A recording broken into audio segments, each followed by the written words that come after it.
Well, first and foremost, everybody, I'd like to welcome you to our event tonight, which is all about scaling faster together. And is really going to zero in on human connection and how important that is in this particular moment in time, which, as we'll talk about, is quite a moment. But before we get too deep into the mix, I'll introduce myself. So my name is Kevin McGillivray, and I'm the Chief Marketing Officer at Pressable, which is part of the Automattic family. And Pressable is a managed hosting or managed WordPress hosting provider. And prior to this, I spent 6 years at Shopify, so I've kind of lived on both sides of that fence, both within the WordPress community and without. And what else can I tell you? I'm based in Victoria, British Columbia, on the west coast of Canada. And I'm here with my colleagues today, a bunch from Pressable, some from Automattic for agencies, and our friends at Big Red Jelly are here hosting with us this evening. And before we dive in, I wanted to also call out that I'm a bit of a history nerd. In fact, I'm quite a history nerd, so I included this quote here at the bottom, which is, "May you live in interesting times." I don't know if anyone's heard of this before. Some people say it's an ancient Chinese proverb, some people say it's a lot more recent. But either way, it was never really meant to describe something that is good. It's always been used to describe things like turmoil or big events that kind of come in and disrupt things. Like on one end of the spectrum, you're talking about wars, you're talking about big technological upheavals. But what this really is, and why it's on this slide, is we're in one of those moments right now with a lot of technology, and particularly with AI, and how that's evolving and developing. And we kind of have to rise to meet the moment as each of us is in our own roles and as a community. That's kind of what we're going to focus on today. If you haven't seen this, so this is how the evening is kind of going to be structured. We had a bit of meet, greet, eat, pizza, which was awesome. I'm going to do a bit of an introduction into the subject matter, and then most of the evening is actually going to be centered around community and connecting with the rest of your peers and coworkers and groups here. As part of a fireside panel, we're going to get four awesome individuals from the Utah agency community up on stage, and we're going to do a bit of a fireside discussion. And then after that, we're going to break into smaller groups and get out in some of the other rooms and kind of make the conversations a little bit more intimate and discuss some of the kind of pertinent topics that came up during today's thing. All right. This poor guy on the roller coaster is how I'm sure a lot of us feel right now. And this is just setting the stage really for this moment in a lot of ways. The ground is shifting under all of us. You're getting flipped upside down, you're turning around. Like, we're all feeling this. I'm feeling this. You're feeling it. Everybody, despite what they say, is also feeling this. Especially the poor guy, like, he's spilling on himself. He's missing his mouth. That's kind of indicative of what we're all going through right now, which is we're trying things. They're not sticking. Maybe they are sticking sometimes. You get one piece of popcorn in and everything else falls on the floor. It's just like, this is real. This is how we're all feeling in this particular moment. So I put this here to kind of set the stage of like, nobody here is alone in that thinking and in that space. It's a very real thing. I also want to kind of ground the conversation a little bit in a few interesting statistics. Now, these are from one particular study, but I've read a bunch of them and they're all very similar. And when it comes to AI, what we're really seeing is we're seeing a lot of activity. People are trying to use AI, and a lot of them are doing it successfully, and a lot of them are really finding great value. But the truth is, a lot more people are using AI than people who are actually generating like really valuable use cases from AI as a technology yet. So you can see 85% of workers don't actually leverage AI for high value use cases. 100% true. Most people use AI as a search engine or as a basic content developer or someone they can check things against. And you kind of see this in less than 3% of people actually consider themselves an AI practitioner or an expert. And this gap is going to continue to widen, but it doesn't mean that there aren't also people who are winning in this 3%. And we're going to talk a little bit about, through community and connection and building leverage that way, what is the path to actually become one of these people who knows how to use these tools well. We're not going to get into the nitty-gritty of like, and this particular tool you need to use, but it's how to leverage the group we have here to just get better and better as time goes on. Okay, another thing to ground us in. Speed is no longer really a defensible moat. This is truer now than it's ever been before. You see this lovely drained moat here. in the past, and arguably still to an extent right now, but it's kind of changing. If you could do things really fast, if you could execute things really efficiently, in a cost-effective manner, that was your win. Like, you could stand out by doing that. Tools like AI are actually going to be a great equalizer in that sense, and we're all seeing that now, where things move towards an average. So if you're terrible, you're not good at what you do, or you're playing at 50% below average, AI is going to bring you way up to hit that average, because that's what AI does. But what it also does is, by bringing those people up, it doesn't give you an advantage if you were already there. In fact, it levels the playing field. So how do you find out what's next, and what a differentiator can actually be, if speed and execution no longer really give you those goods? That's a really interesting question to ask, and we're going to get into that a little bit. I'm going to posit, which I think a lot of you here will agree, that trust is actually one of the things that stands out in a world that is going to continue to get dominated by AI and adjacent technologies. What technology does a really good job at, and I'll just say what AI does a really good job at, is it scales output. Everyone in this room could multiply themselves by 10 if they wanted to do different tasks and workflows and accomplish goals. And that's what it does, and it does that really, really well. And the people who do that really well are still going to see significant advantage in everything that they do. But what humans do is they scale trust, and trust is not something that AI can deliver on at this point, and I suspect never to the extent of what a human could do, although they try and get close. So what we're going to talk a lot about today is how community leads to trust, trust leads to context, and context can lead to a lot of, oh wow, this is some strobe lighting, and context can lead to leverage and acceleration for your business. And that's kind of why we're all here as part of this community here tonight, is to learn from each other and go down that trust path. Also call out that agencies are at the, literally this guy in the middle of this target, they're at the center of this world right now. They're getting pulled, and I say they, but as many people in this room are getting pulled in a whole bunch of different directions with an aggressiveness that hasn't probably happened in our lifetimes. If you're leading an agency, you're sitting between clients who are like, why aren't you doing this faster? I've read about all this stuff out in the market. Why can't you move quicker? Why can't you do this for cheaper? Why can't you do all of these other things for me? On the other side, you have the technology itself. You have your team members who want to start using tools, but they're like, what are the expectations? How do I actually use this to add value? Why are you just telling me to do this? There's a lot of stakeholders as an agency leader that put a bullseye on you. And I mean that in the sense of, like, you're getting pulled in 5 different directions, and you kind of sit between chaos and expectations. So agencies, in my mind, and the folks that work at agencies are kind of on the bleeding edge of the impact we're seeing from this.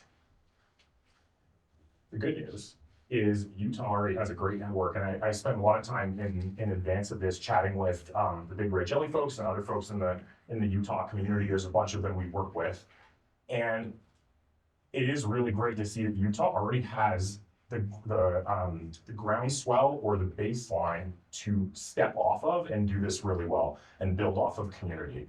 A few examples I have here. So introductions, here they turn into partnerships fast. I think we'll see a lot of that even this evening. Operators share playbooks, and lessons travel quickly across groups and people and teams and organizations. One of the really neat things that I learned as I was kind of preparing for this event and others is there's so many interesting businesses that have come out of this community.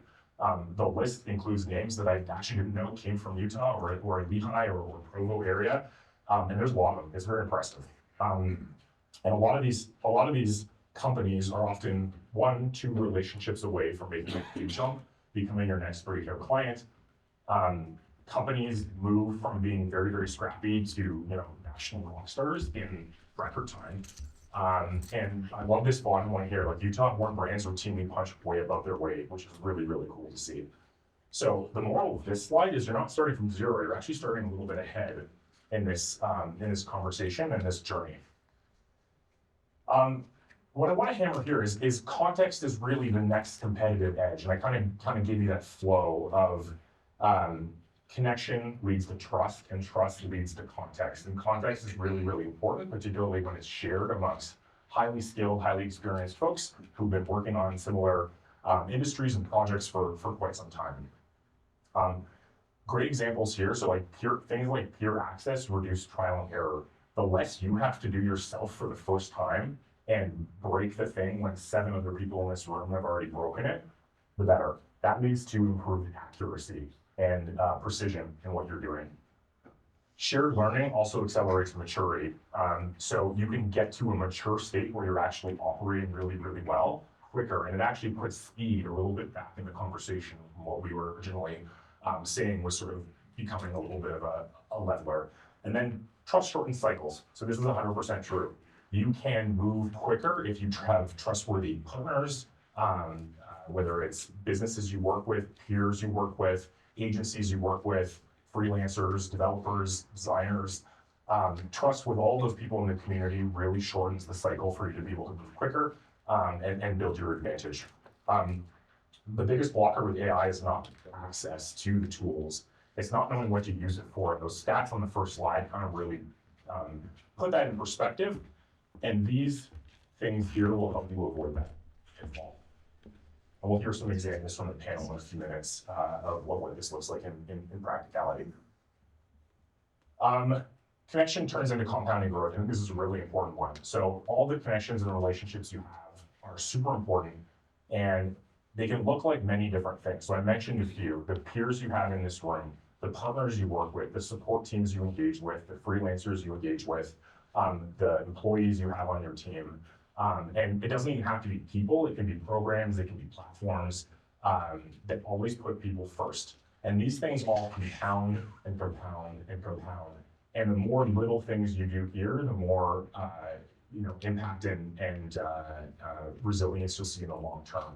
So it drives faster learning, improved client retention, stronger positioning, resilient teams. All of these things, when stacked together, actually lead to substantial impact. It's not just one individual thing that will do it, but turning that connection into all of these 4 things actually compounds into something that's quite tangible. The good news is, you guys have probably all already experienced this advantage in one way or another. We'll hear some examples like this, but here are a few that are pretty straightforward and simple. So a peer saves you weeks or months because you asked them a question. They tried a tool before you used it, no good, don't do it. A partner unlocks a new ICP.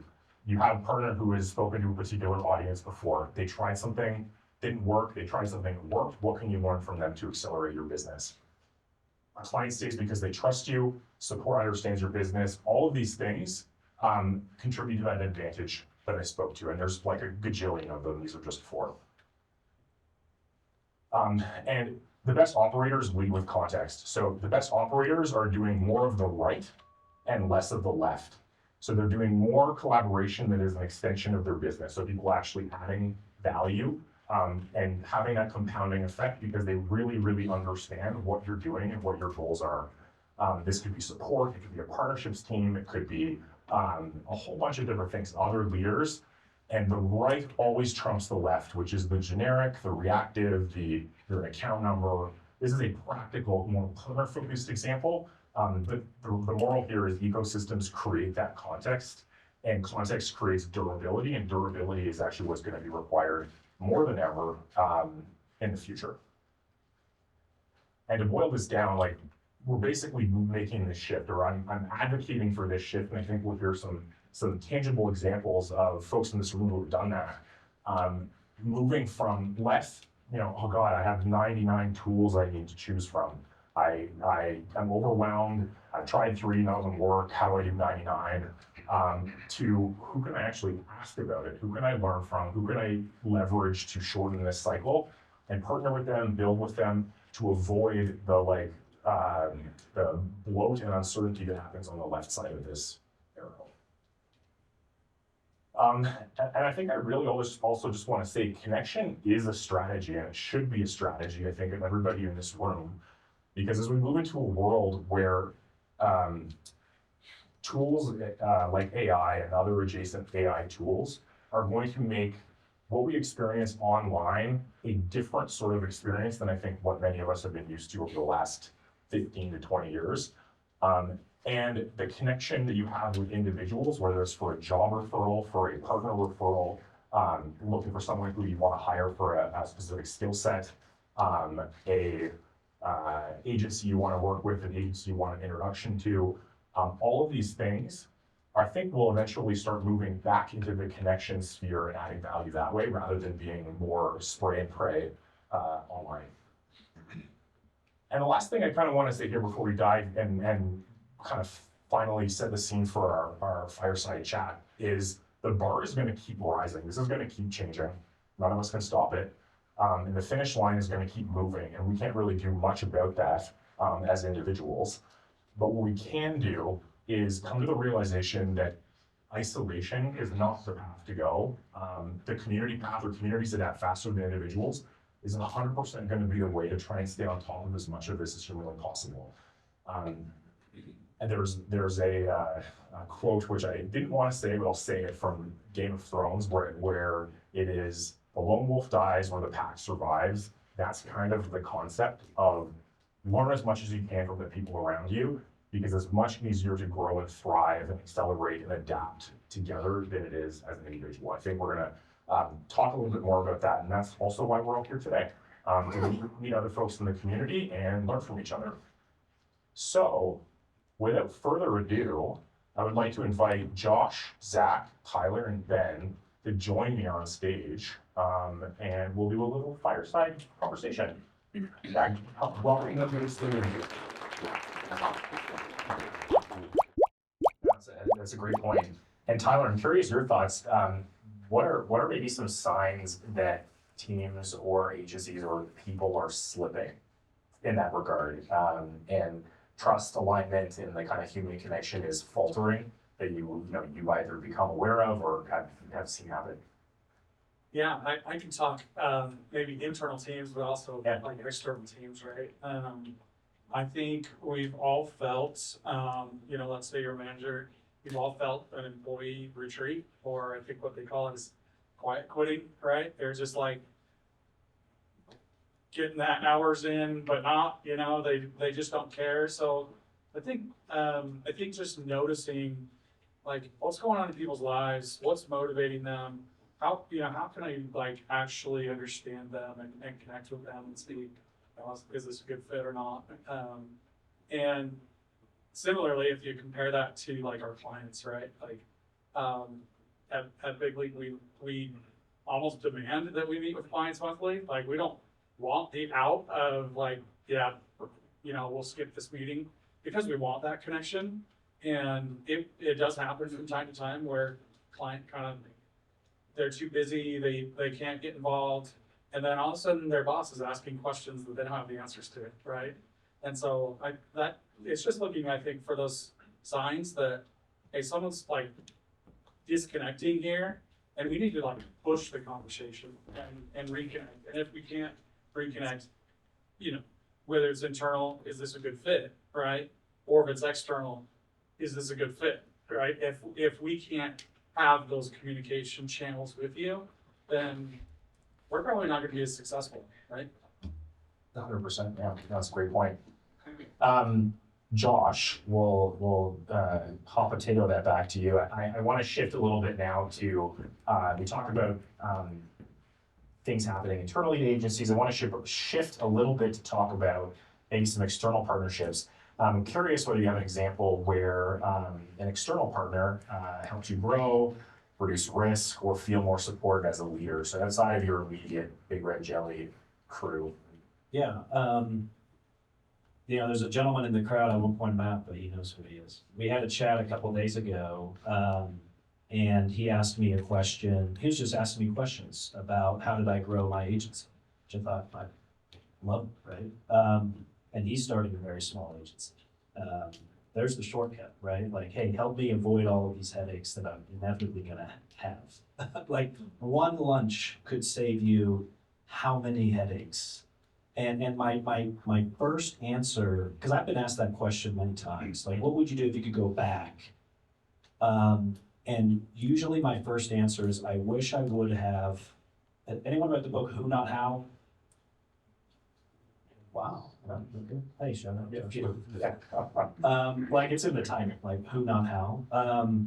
If I could do one thing differently, I would go back and spend more time really thinking about who my strategic partners were, who the community was. Because again, coming back to that barbecue, Big Red Jelly was 2 years old. That graphic where I'm getting pulled in all directions was never more true than at that moment. Do you want to give context, by the way, on the barbecue for the folks that don't know what you're referring to? I was just at a family barbecue. Okay. Yeah, I'm sorry. I was just at a family barbecue visiting my parents, and he was my family's neighbor, and he knew who I was. And he's like, "Oh, Josh, what are you up to?" I was like, "Oh, I started an agency." And he's like, "Oh, I'm the COO of this agency." And I knew that agency. It's a very big agency. And I was like, "Oh, that's amazing." He's like, "Let's do lunch." So we did lunch, and he brought his CMO and his CEO. And at that point, our average client size was here. Theirs was here. And they're like, "Look, we've been looking for someone to send all of these referrals to because right now we don't get any of that revenue." And that's coming back to your question, which is like, that was a huge opportunity. You could see in our P&L, our revenue, growing, and then Yeah. so it was a pressure test, but when I get asked that question, what would you do differently? I would do that, like as early as possible and do that more, so who not how, you're racking your brain. How can I improve this? There's someone out there who can do that really well. Partner with those people, you know what I mean? So I feel like human to human too, you get to feel that, you get to see it in body language, you get to see it like, you can feel the experience being transferred rather than reading a data point. You're like, yeah, you've done it. I trust what you're telling me because I can see that you've been through it. yeah, I think about that. Like if I was to just meet him or cold email him and pitch him, LinkedIn DM, here it is, the millionth DM, cold DM I get on LinkedIn, right? But because I had that familial relationship, it was just totally different. Just shortcut right to the top. So. Very cool. Zach, I want to ask you as well about some external partnerships, and maybe lean in on advice you might give an agency choosing any type of external partner, whether it's a technology partner, a design partner, any type of partner. What are the things you would recommend looking for and thinking about in this day and age? Yeah, I was chatting with one of our directors today about this.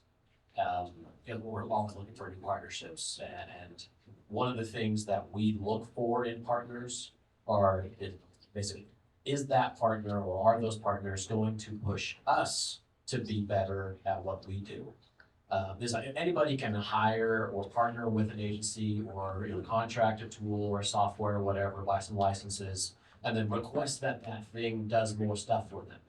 It's a totally different experience. Again, go out of comfort zones if that tool is pushing you to do more. And so we love our partnerships where they're pushing us to say, hey, you guys need to do this more. You guys need to do this better. We've had partnerships where it's like, hey, it's mutually beneficial. Maybe they do a service that we don't do. They do traditional marketing, print marketing, billboards, whatever. They don't do digital or vice versa, whatever. And they say, hey, you guys need to do your websites better because we're driving traffic to the website. Oh, okay, like let's do this. And it kind of goes back to hiring, even in your company, hiring people that are better than you and then getting out of the way. I think our team can attest, they're all better than us at the technical aspects of everything we do. And so it's like, I just need to hire them, support them, and get out of the way. Very similar thing with agent or partnerships or strategic partnerships, relationships is like find the right relationships and then get out of the way and let them push you to do something better than you could have done before. So. No, that's a great point, Ben. I kind of want to build on that with you a little bit. And when you're evaluating a partner, how do you think about whether they're the transactional type of partner that is sort of just like, here's the stuff, here's the features, here's the basics, and then go have fun. And there is a good kind of getting out of the way, which I think Zach spoke to. But how do you evaluate the sort of basics versus the strategic partner who's in it to win it with you, and your success is their success? How do you parse between those two experiences? That's a great question. Honestly, the simple answer I think is that they ask good questions and they don't stop at the first layer. They keep asking until they understand the context, right? Like you brought that, like if I feel like, I don't know if you guys have heard of the main and capital elements of value, they have a B2B and a B2C.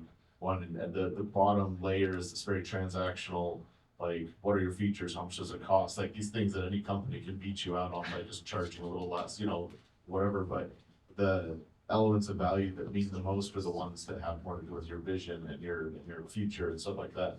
Where all the tools are changing and things like that, if you have a partner who can ask you, like, why do you do it this way? Because what you might be doing now, maybe you're relevant in a year because of technology, so if they can ask those meaningful questions about, like, why you're doing it, what's your purpose and where you're headed, not only does that make it signal to me that they're actually a good partner, and kind of like Josh said, that they're gonna be pushing me to do what I need to do, but they're also engaging in a way that allows me to provide feedback to make them better. It becomes mutually beneficial. And I think, like, that was, I mean, I'm not trying to push anything, but like Pressable's been like a huge thing for me, because like the company that I was with is Liquid Web. I'm just gonna round them out because I need them now. They sold their soul basically. They were there for people. They were about the connection. They were asking the questions, and they brought the wrong person. And just like we talked about, the right person can help you, Right. the wrong person can tank you. And this person came in and traded people for efficiency, and that context went away, and all these things went away, and they probably had a big spike in revenue for a little while, but now they're rehiring. They kicked that guy out, they're rehiring old people, and now they're calling me saying, hey, will you come back? I'm like, no.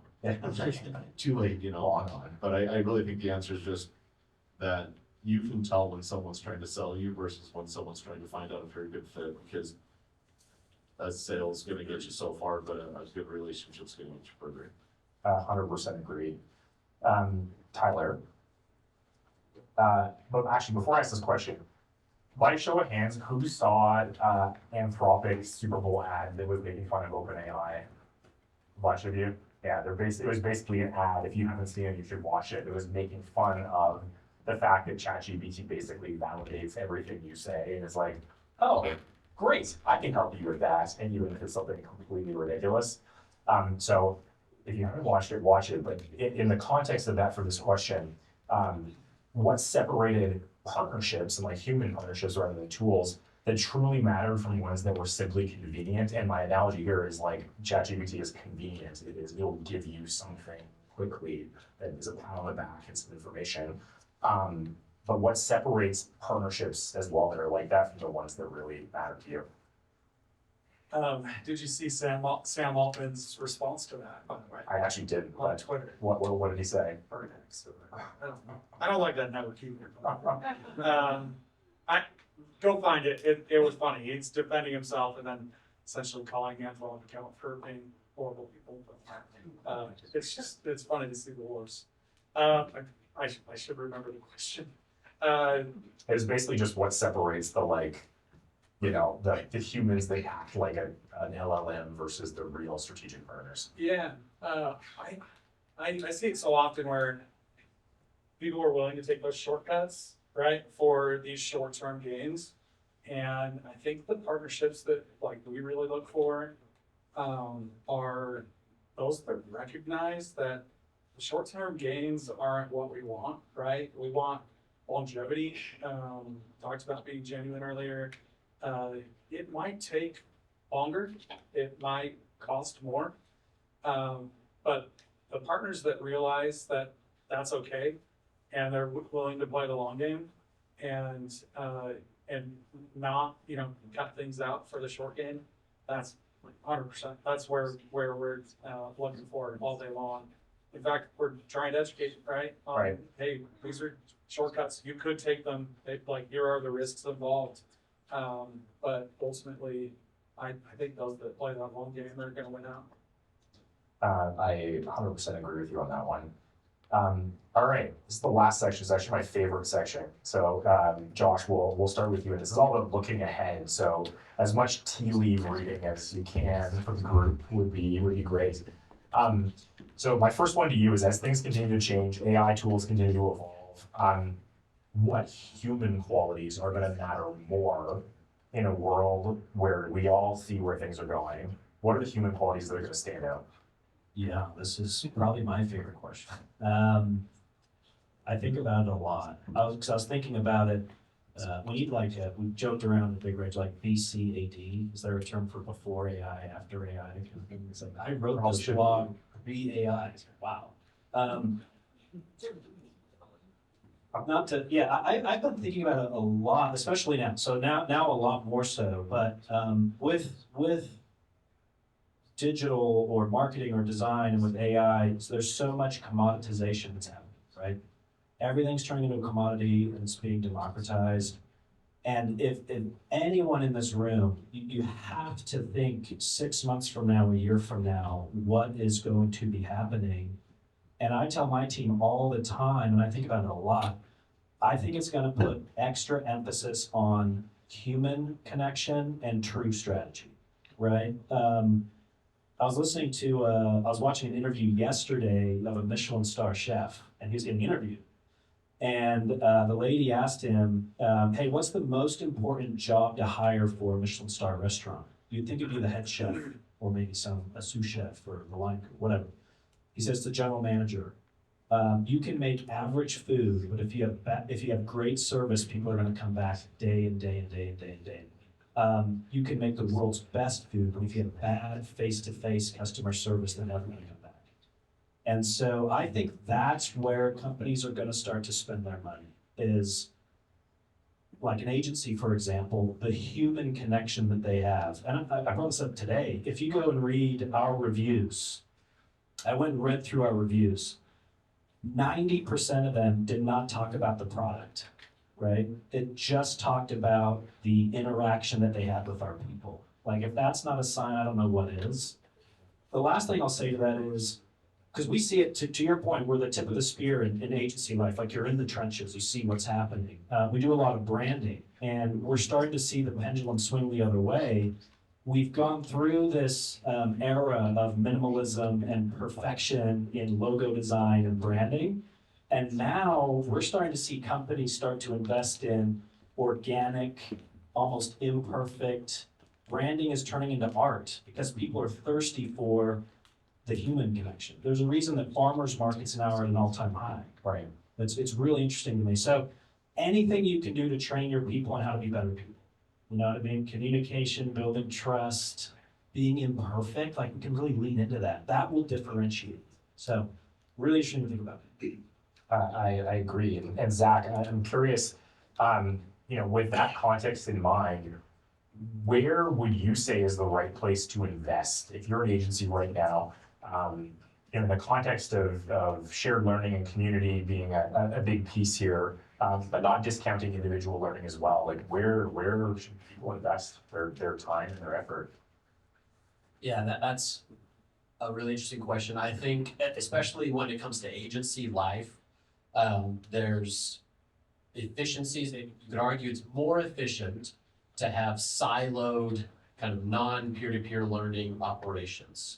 That's kind of the traditional model, right? You have one person who does SEO, one person does ads, and an account manager, and the people who do SEO and do ads don't really talk to each other that much, right? They talk to the AM, and that might be it. But we've kind of the last year, I guess, kind of actively been trying to break down silos either between teams or even between individuals and teams. And so what we've been doing, or we've been investing, is in kind of lead or specialization roles. And so, all of our, we call them account managers, we call them strategists at Big Red Jelly, who work with clients, they all know, everything, or, what they need to know for all the different strategies and tactics in digital marketing or branding, web design, whatever the client is there for. But then we have specialists, and those specialists are kind of the resource horizontally in the org chart where those people can go and collab with. I think it's an antiquated model to have, all of your knowledge, all of your learning, all of your mentorship come top down. Again, going back to what I said earlier, is that if you're hiring people who are better, smarter, faster than you and getting out of the way, then you can't have a top-down mentorship or learning model. It has to be peer-to-peer kind of sharing. So we've been trying to do that and investing in that. Another way we've been doing it is SOPs, as boring as that might sound, right? But you have a bottleneck where it's that one person who's been at the agency for the longest and they know everything and how to do everything. Mm-hmm. And every time somebody in the agency has a question about that, they have to go through that one person. And that one person gets more and more important, and their time gets more and more valuable, more and more expensive. And more people are taking that time. And so creating SOPs, creating, processes where we can to build that automation. Again, that goes back to, okay, well, who are the experts? Let them create those SOPs, kind of standard operating procedures. So that's what we've been investing as an agency, and I think it's working. So Great. Tyler, I'm actually gonna switch to you. I'm curious, we talked about a lot of things to do. I'm curious for your kind of closing thoughts on whether mistakes you've made or seen other people make, some agencies make, as they try to keep up rather than kind of doing some of the compounding things we're talking about. What are pitfalls you're seeing or predict that we will see more of, maybe is the better way to leaf it out, to what we just kind of spoke about. Yeah, great question. I think something that I have been testing actually this week is Claudebot. I don't know if you've probably heard all the thoughts about it. That thing's scary too. Like, I don't know if people realize how powerful and horrible it can be all at the same time. So I think we're going to see more people automate things that they shouldn't. I just to be completely honest, like, I think at some point, we're going to lose that like magic touch.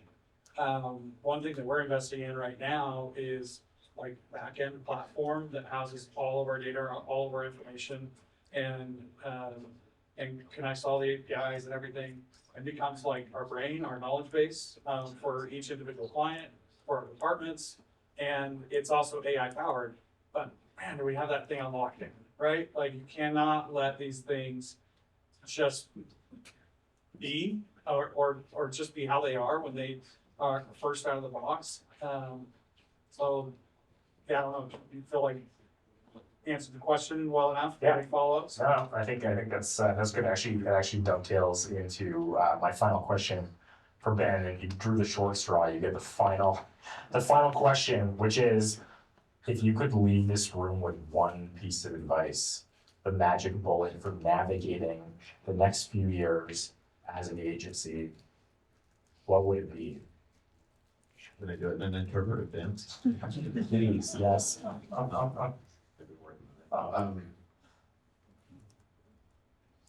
I think this sounds overly simplified, but just people matter and people need people. And I think just to the point of what you were saying, like with all the advancements in technology and all these things, volume like you said, pre-AI, volume was an issue, right? That had all these things, but now that ceiling's been taken off. Like, I spoke to someone the other day, he accidentally created 400 blog posts on someone's site with his Claudebot thing, and then he recreated them while he was at dinner. It was happening agentically, and within 2 hours they were all back. Like, volume's not an issue anymore, and I think as more and more people figure that out, it's like you were saying earlier on, that level, there's only a few people at the very beginning that kind of had that competitive advantage, but then it equals out. And so that competitive advantage is that people matter. And I think the people that remember that last, there's another great book called Small Giants by Bo Birmingham. Recommend, great book, but it talks a lot about kind of the departure from this like scale and sell or pump and dump your companies, like actually build a legacy that matters, because the companies that I think are trying to pump and dump are losing their heart, their soul, and they're getting rid of the people, because they're like, how do we get that quick win? How do we go public? How do we do these things to show enough revenue that we can do this? Not, it's great to make revenue, but I think the long game is when you keep the people and you scale that. And so I think just that as you go forth, just people matter, but not in silos. Like, and I love that this event is here because we need each other. Like, it's scary. Like, if you run your own business, like if you ever want to feel like what loneliness feels like, I mean, this is embarrassing, but I mean, I've had nights 2 a.m. just in tears, like, what am I gonna do? And it's rough. And so I think once we realize that those barriers come down, we're all real people. There's this temptation to put on this very like polished, I'm all there and everything like that. So I think everyone's afraid to say, hey, I'm really scared right now. You know what I mean? And I think this event has kind of peeled that off and say, hey, let's realize that we all need each other. And I think that's, if we go forward, realizing one, there is hope, there is a reason to be optimistic, but you can't do it in a silo, for your own sake and for everyone else's sake. So I think that would be my takeaway to push forward with. I think also realizing that you are facing something that so many other people are facing, there's sort of that comfort blanket feels weird in a scenario, but it's like you're all facing similar things together and then walking on the other side. Why don't we give the panel a round of applause, everybody?